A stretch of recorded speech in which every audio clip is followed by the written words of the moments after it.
Yeah, Salt Lake City is like a very bike-friendly city.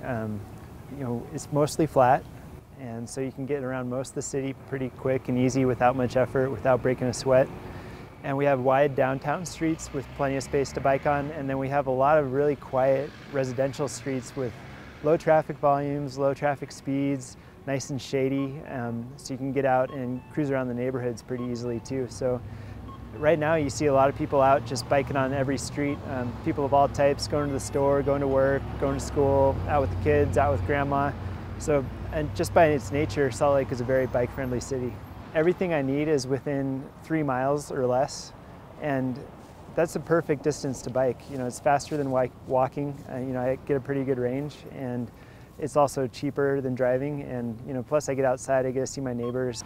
Turns out half the trips in the US are 3 miles or less, which is the perfect length for a bike, and it's true in Salt Lake City too. I can get to work, I can get to pretty much any place I need to go within a short bike trip. And so the city's made a lot of investments in protected bike lanes and bike share, and these are the types of things that get out people of all ages and abilities. So downtown now you'll see someone with their grandma, biking down a major city street, someone with their kids going down to the farmer's market.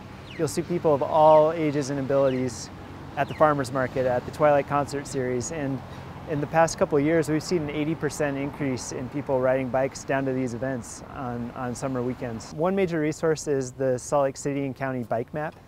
For the first time ever, we have a city and county-wide bike map that covers all the low-stress, high-comfort, all ages and abilities routes, not just in the city, but also in the county, so you can make those connections into and out of Salt Lake City. The other major resource is bikeslc.com, and that has the bike map and all the other information about biking in the city online. This month is Bike Month, National Bike Month, so everywhere across the country everyone's promoting biking this month. And in Salt Lake City in particular, we have a number of events going on about what the city's doing. So one is the University to Downtown Bikeway just opened, and so we're having a grand opening event with the university. The mayor will be there, and it'll be a ride down these low-stress, pretty easy routes up to the university and coasting back down. And another event coming up is the Jordan River Trail Bridge, the last gap in the 110-mile Jordan River Trail Legacy Trail network. The last 2-block gap has started construction in Salt Lake City between 200 South and North Temple. So that's a major event, groundbreaking on that.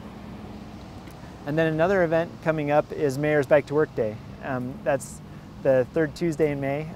We have the information up online, bikeslc.com. And the mayor gets out, and we're going to start at the 900 South pump track, which is under construction, and ride around the city with the mayor. So that's a great annual event that gets a ton of people out on bikes. Lastly, we'll be doing some trail openings this month. So the new McClellan Trail will have a grand opening.